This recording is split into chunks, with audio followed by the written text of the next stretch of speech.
Welcome to another episode of the Reboot Chronicles, a no-holds-barred forum with global leaders, authors, entrepreneurs, and CEOs about how organizations stay focused on growth and innovation in unprecedented times. I'm your host, Dean Tobias, coming to you live from Reviv's North American headquarters in Chicago, and we would like to thank you for joining us from around the globe today.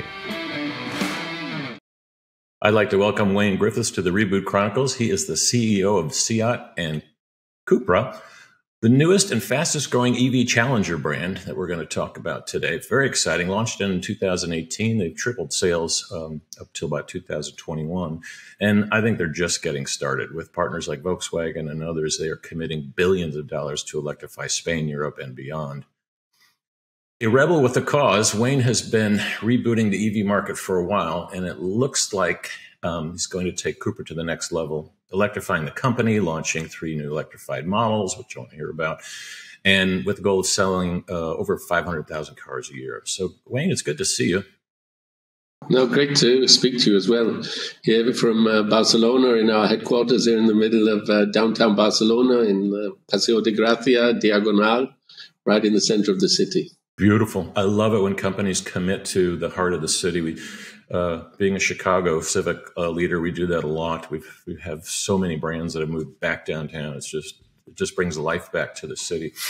Before we jump into the company, because everybody wants to know, especially the car people on the listening in or watching, you've kind of been branded as a rebel with a cause, and we've had a lot of what we call badass women on this program. Self-labeled. I didn't label them that, and they are CEOs, but not too many people who say they're kind of like badass men. But I would put you in that category, so which is great.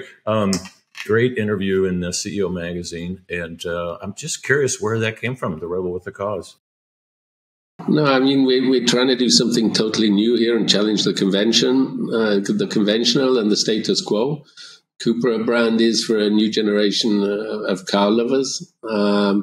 So I think we as leading this company, I had to set a profile, but I didn't just want to be the rebel to just to provoke or antagonize the system, but to do it for something positive. And the cause I have is basically twofold. It's one, to give this company a future in an automotive industry that's at risk of disappearing if we don't transform really fast. If we don't reboot, as you say, really, really fast, from building combustion cars to electric cars, then we won't be here in the future. So electrifying the company on the one hand, and at the same time, creating a brand new brand in the car industry at a time when brands are disappearing, our new brand CUPRA. And that's my cause, basically, electrifying the company and launching a brand new brand into the car market, CUPRA. I love that. Perhaps we can touch on passion and purpose and cause towards the end. Good to hear some inspirational stories for the audience. I teach at Kellogg Northwestern this whole program about finding your purpose, but with companies, that's for people, but with companies, I often make fun of the big dogs that they have what I call BFS. They get big, they get fat, they get slow, and billions of dollars. But what happens is that connective tissue in the middle, which is irrelevance, obscurity, and decline. And you're seeing that in a lot of car brands, and some have come and gone, and some have been bought out over the years because of that, and they lose the edge. But it seems like everyone is trying to catch up and jump into this and say that they're being, the next generation EV. But, at the heart this is still a very much a fossil fuel driven industry for quite some time. So I really applaud that. And it seems like Volkswagen has made a smart investment here. We call this separating from the mothership, where you can be left alone and do what you have to do, but just have tremendous resources. I think you announced something like the F3 program. Can you tell us a little bit about that? Yeah, F3 stands for Future Fast Forward. It's, I think, the biggest and most ambitious industrial investment Spain as a country has ever seen. In total, mobilizing 10 billion euros together with SEAT, the Volkswagen Group, our PowerCo for the battery factory, and our suppliers here in Spain, to put a total of 10 billion to change the whole of the car industry, actually, in Spain, from a car industry that for the last 50, 60, 70 years has been building combustion cars to an industry that from 2025 will be building electric cars. So we want to have our factory here in Martorell, but also the Volkswagen factory in Pamplona, building small electric cars from 2025 onwards. And at the same time, have a battery plant in Valencia to provide the batteries for these cars. Right. And these cars, by being small electric cars, they provide an answer to the whole question of accessibility to electromobility. You know, electric cars have come into the market from the top down, from the premium manufacturers and luxury manufacturers. And with our small battery electric vehicle platform, we want to democratize electromobility for the masses. I love that. So vertical integration, owning your own batteries versus importing them from China is fascinating. By the way, Valencia, great tech town. That's where Reviv has their R&D headquarters. So I think it's actually a smart location. And a great potential of renewable energy, by the way. I mean, here in Spain, I'm here now. I mean, the sun shines here almost every day. So we have a potential in this country, I think, an untapped potential in Spain of renewable energy that, you know, that makes the whole equation work. I have some friends that live in Spain, and they always want to come to the States and meet me at my Florida house. And I always show them what the weather is in Spain. I'm like, why are you here? It's beautiful where you live. They're like, we like Florida. I'm like, okay, whatever. Hey, speaking of more inspiration, because I love your story, you seem to get a lot of inspiration from David Bowie. What's that all about? Yeah, I think David Bowie, for me, I'm 56, so I grew up with Bowie, with his music, going to his concerts. I mean, I was born in the UK.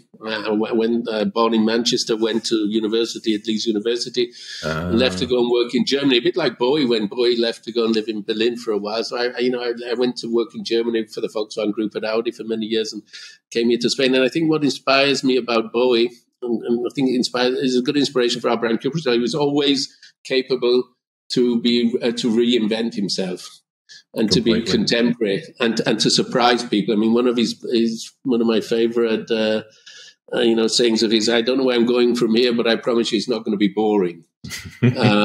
Was one of them. The other thing is his changes. Now, yesterday I won a prize here in Spain for being the protagonist of the year in the car industry. And the guys from the media played the music from Bowie, Changes. And the music goes, turn and face the strange, changes. Oh, yeah. So changes and turn to face the strange. And don't be afraid of the change. And Bowie never was. He always redefined himself. So I think he's a source of inspiration for us. That's fascinating. It's a source of inspiration for you and the company. So you had parallel paths. You actually went to the same places. I hope you guys met at one time. But also your company. I mean, he basically broke the mold and gave permission to the next generation of artists to be much more provocative, as you are doing with the car industry. Let's jump into that. Let's make some fun of the other players. So I look at a Tesla these days, and I hope this doesn't affect our future guests coming on, but I just think they're incredibly boring on the outside, whereas your lineup is incredibly stylish and sexy, if I may say. How does that, is that the major differentiator? Because I haven't looked inside your cars. I haven't driven them, but you literally have done, and now I see American car makers basically taking the same models they already had and just making them look sexy and putting a plug-in, but they're not completely hybrid or completely plug-in. So I guess the question really is your differentiation compared to a Tesla, but actually it's going to be a bigger market. Everyone likes to make fun of them because they were the first ones out and a big leader, but everyone will be in it. So how do you make your edge in the market now versus 5 years from now? No, I think you've discovered one of our key elements. It is our design. Yes. The design created in this fantastic city of Barcelona. It's no coincidence that we reconnected with the city where we're from. Right. Barcelona is a design city. It's a very young city, very optimistic. There's great architecture everywhere, all around you. Our designers work here. I have a design department next to my office here where I am now, of designers working here in the city centre and not in our factory 50 kilometres from here. So we have our designers down here in town as well, being inspired by this fantastic city. And our design, we want to be provocative. We want to do cars that not perhaps everybody like, but that some people love. So when I go to a design presentation and everybody kind of like, yeah, we quite like this, then I know we're probably wrong. Right. And what I like in particularly when we do a design that that divides the people. And I think if you want to stand out, then that's what you have to do. You don't do cars just to please everybody, to take some risks. So our cars in their design are very, very sporty, and very unique, iconic, particularly the Cupra Formentor, but the Cupra Urban Rebel. Right. So that's one part of the emotional story, making cars sexy and emotional, as you say, because we believe, even in an electric area, that cars don't have to be rational and boring, but can be emotional. And the second element then that we bring in is the driving and the driving experience. We make cars to be driven by the driver. We don't make cars that are democratic for everybody sat in the car. So we don't do screens for everybody in the car. We do everything around the driver. I love that. It's his car. It's for him to drive and for him to enjoy and for him to be connected with the street and having an emotional experience, not only with the car that looks, but the way the car drives. So when you do going to get geeky here, a Harvey Ball analysis, which compares different cars' features to the others, you probably rate very high on brand experience, or whatever you want to call it, but in-car experience, affinity to the car, kind of like Cooper. I think you threw that in there and mentioned it. I think you have something, some type of group. I can't remember what it was called. It's kind of an affinity group that is evolving around your brand. Is it too early to actually have that, where you've got, a whole? No, we have the Cupra Tribe, what we call the Cupra Tribe. Cupra Tribe, that was it. Thank you. Yeah, the Cupra Tribe. And the Cupra Tribe is the people, I suppose I'm the tribal leader, the people who created this brand, who are defending this brand, who shares a similar values, who want to challenge the conventional. And that tribe goes from the people who are working at the company to the people we associate ourselves with. So we have some people in the sports world, we have actors, we have other people that associate with the brand that share our values. And this tribe is growing more and more, and I think we're becoming more and more relevant because we want to stand out because we stand for something. We don't want to stand out because we're prestigious or luxury or a status symbol or a sign that you have money or you've made it or you're successful. We want to stand out because we're unique and different. And we believe for a new generation of car lovers who are going to want to drive something, a different brand than their parents or grandparents drove. Yeah, many of the big car brands went through that, and Oldsmobile, Buick, all that stuff, not your father's car. I love that because everything you just rattled off is exactly how automobile and other whatever expensive luxury type of goods, that is how they kind of rate and market themselves. It's all about, especially something like a Cadillac, like the status, like you made it. And it's like, I don't care if I made it. I want to have fun in a vehicle, or I just want to get my kids to school. I mean, it's so when you look at the markets, I think you just are moving. Are you moving beyond Spain into Europe and places like Australia and others? Yeah, I mean, with Cupra, we believe we have a genuine opportunity of creating a global brand made in Spain. With our initial brand and our company-owned brand, SEAT, in the past it was very successful in Spain, very successful in Germany and Europe. Right. It was quite difficult to go global with a brand with the name SEAT, S-E-A-T, Sociedad Española Automoviles Turismos. Yeah. That name is quite difficult as a brand name for international markets, and also the positioning of the brand. And we believe that with this disruption to electric cars, it's allowing new brands to come into the market. And at the same time, as I said, a generation of customers out there looking for new answers and new brands. So I think, that was the opportunity we wanted to grasp. I looked at some of your product roadmap. I think my favorite, probably because I am one, is the Urban Rebel. I definitely want one of those. Yeah. That looks cool. Can you tell us about it? Yeah, that's going to be our game changer, I think, because we're developing the car here. It's our on the small BEV, on the small battery electric platform. It's going to help democratize electromobility for a lot more people because it will be an entry price range. But a car that's great, that's emotional, sexy, great fun to drive. It's going to be not only developed here in Spain, but also produced here in Spain in our factory in Martorell, and it's a key future success car for our company. Is it a mini SUV? What is it? It's not an SUV. No, it's an urban vehicle. So 4 meter long. with a great design inspired by motorsport. Yeah. But on the same platform as well, the other Volkswagen Group brands will be doing SUV designs and other models that we will also be producing here in Spain for the Volkswagen Group. Got it. Yeah, so you can kind of benefit the mothership as well. So can CUPRA be considered a reboot of SEAT? Is that kind of what you've been through the last few years?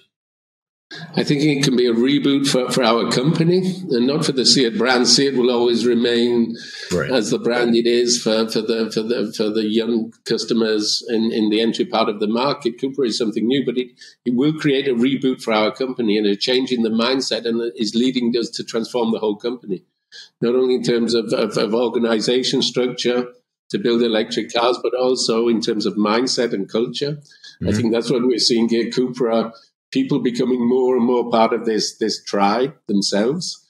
And that's a process that starts with a few believers and then gets bigger and bigger and stronger and doesn't only stay within our company, it goes to our dealers and outside to our customers. So I think the whole thing could become a real movement.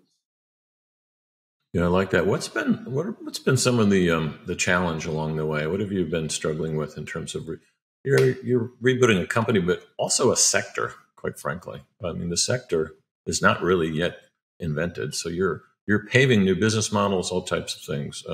No shortage of stuff on your plate. But how do you, if you were to distill it down to some reboot lessons, what have you struggled with, and what have you learned? And what can we learn? The vertigo, I think, managing the vertigo. I mean, when you're in the middle of this transformation with all this risk, and then in the biggest crisis that any of us have seen in our lifetime, you or me, I mean, COVID, the semiconductor shortage, the war in Europe now in the Ukraine with Russia, the energy crisis that is on its way, the inflation we're going to see, and all these crises, and at the same time, the biggest transformation that is so much risks about, it does give you a vertigo. But I think that's what we have to try and manage as managers, and know that we're going to be responsible of making the right decisions now, that we're not going to harvest. I will be somewhere else in 10 years' time. I probably won't be in this job.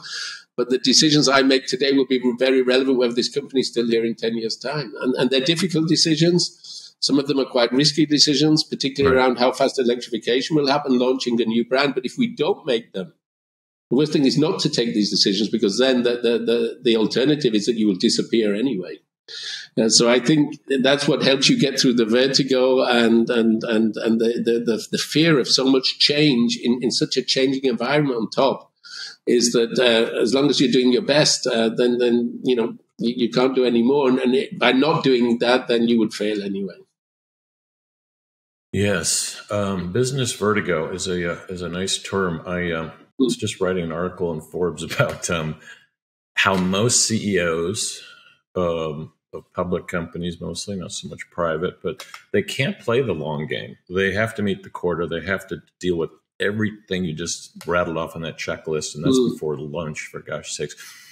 So I like that you guys are taking the long game. It's very refreshing and real, but you're also very much focused on today. You need to ship, and you need to build a dealer network. You need to expand in other countries. You need to get to 500,000 cars a year. Tell us about that. We need to be profitable. Yeah, we need to make money. We've been struggling as well, and we need to make money to generate the cash to pay the investments, and that in an environment where there's no semiconductors, where there's shortage of supply, where we're having to close a plant many days because we don't have the components to build the car. So it is a challenge making this big, huge investment for the future, generating the cash flow out of today's business, out of the combustion cars, in an environment that's hit by one crisis after the next. So, I mean, you could see that the crisis is making things a lot more difficult. I see them as accelerators. Without these crises, we would be making the big, ambitious steps we're already making today in these decisions. I think when like everything's going well, then you go slow. Everything's going well, you go slow. When things go really bad, then you have to go really fast, and you start accelerating a lot of things that you would have done a lot later. You have to do tomorrow. Exactly. That's part of that irrelevance, obscurity, and decline that usually happens when you're comfortable. When you're uncomfortable, you accelerate. So let's unpack that a little bit, because underneath the covers, you're really a technology company. There's so much technology embedded in the platform of a car these days. Is it almost like you're running two cultures, two different companies? I mean, you're design-led. You have to have a manufacturing group. you got gazillions of OEMs coming in, I know, but you're also a tech company. What's that like? Yeah, we are a tech company. We were a tech company, part of one of the biggest car manufacturer in the world, Volkswagen, with all the engineers we have and all the platforms and technologies that we can share across these fantastic brands of the Volkswagen Group. That gives us synergies and scale. Right. But we have our own competence here. We're the only fully fledged car manufacturer in Spain with its own design company, with its own engineers. So we tend to specialize on the stuff we do really good. So we're very good on the design. We're very good on the sporty applications.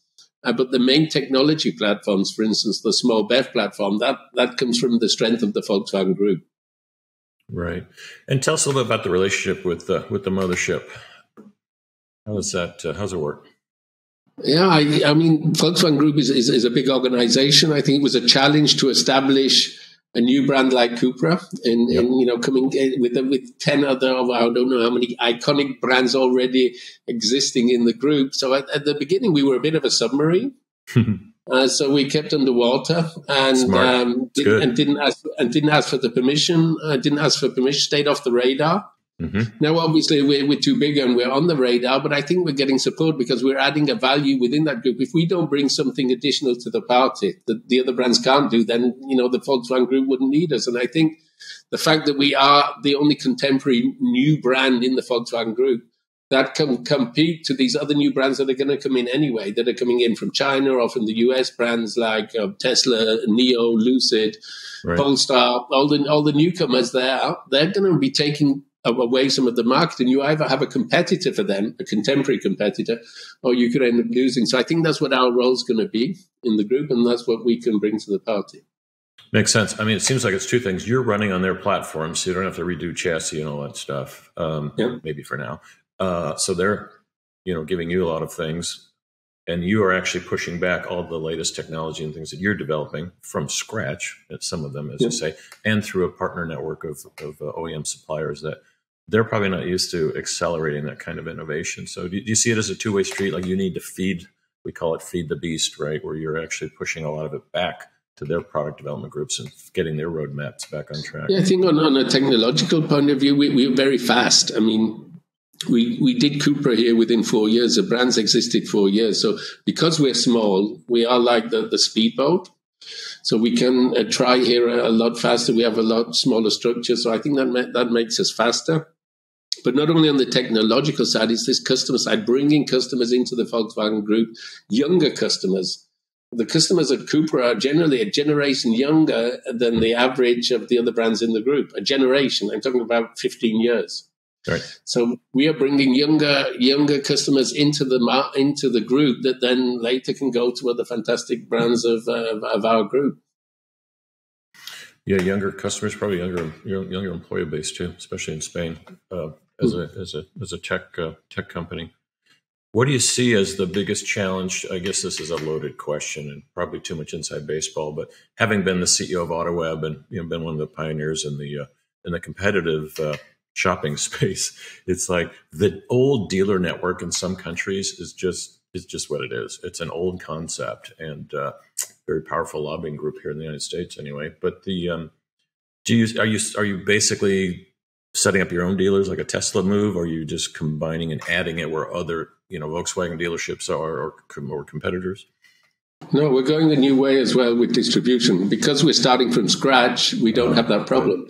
So we don't have that heritage. We're using our SEAT base of dealers and the Volkswagen Group investors as a base, but we've gone already directly to a new sales model. So, for instance, in Europe, we have an agency model, which is a direct sales model. We invoice the car to the final customer, and the dealer is an agent in that relationship. We're doing new type of downtown city stores, CUPRA City Garage, we call them. They're not the big classical dealerships, more like a brand experience center.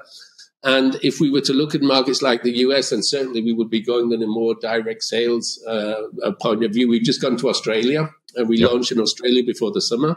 Right. And we went there with a direct sales model as well, digital, online, totally revolutionary for the Australian market, something totally new. So starting from scratch, it allows you to do these things that you'd want to do in an existing model, but you would have to negotiate with a lot of existing dealers to try and transform into that, so we can go fast. Very, very refreshing. Keeps the cost down a little bit for the consumer too, in terms of markups. Yeah. No, definitely, because you don't have these big investments in physical big dealerships. Okay, we also use a benefit. I think one of our biggest competitive advantages against a lot of other new brands coming in is that we have a service network that exists. This is important when car brands. It's not like selling shoes online or whatever. No. You need a dealer network behind, a network behind it who can fix the cars, who can provide the test drives, who can do the service. And being part of the Volkswagen Group and with the Volkswagen and Audi dealer networks across the world, we try when we go to a market is use that solid base and physical coverage of the country to provide the service. Best of both worlds. That's why I asked. That's fascinating. It's great to see your story. I mean, you, like many of my friends, grew up in a car dealership family. I mean, this is in your blood, and you. I know after you worked for your dad at the dealership, you went on to Audi. And did you ever leave the car industry and come back? I always love people that bring in other models from other industries. No, up to now I've had, petrol in my blood. Soon I'll be having batteries and lithium probably in my blood. I wouldn't guess that. No, it seems like you worked in Silicon Valley with me for a while, because you're much more rounded. For someone who is a baby boomer, it's almost like you spend a little time in the tech industry. No, I've spent the period. Audi went so fast. I mean, transforming the Audi brand, helping Audi to become one of the leading premium brands was a fantastic experience. I've been here for 6 years now, and my 35 years in the industry have flown by. And no, there was never an alternative for me. I've grown up with cars, and I think they'll always be part of my life. And all the scenarios now that we discuss with city mayors, cities without cars and a carless world is for me not a scenario I really, find that attractive. We may end up being there, with autonomous electric cars in the future. The amount of personal owned cars would go down, but I think cars will always play a key role in people's life. Even this discussion, there's a generation of people out there now who only want to buy mobility and use mobility, and they don't even want a driving license. I still speak to a lot of young people that really get excited by cars, a great design or a great car to drive. So perhaps I'm one of the old school, but that's what I love doing. Yeah, all that is decades away. And a lot of people say that on the news, and it's a small, it's a small group that's saying that. People love mobility, whatever it is. I was in LA the other day and rented a little scooter and almost killed myself. But I just, whenever I get into urban areas, I always rent a scooter, and probably shouldn't anymore. It's just, it's not a smart thing. Too many cars mixed with scooters. But anyway, the whole urban, I think that's probably going to be another pivot for you guys as you invent urban types of vehicles. And there's already a couple startups doing that. More mass shared ride kind of stuff. But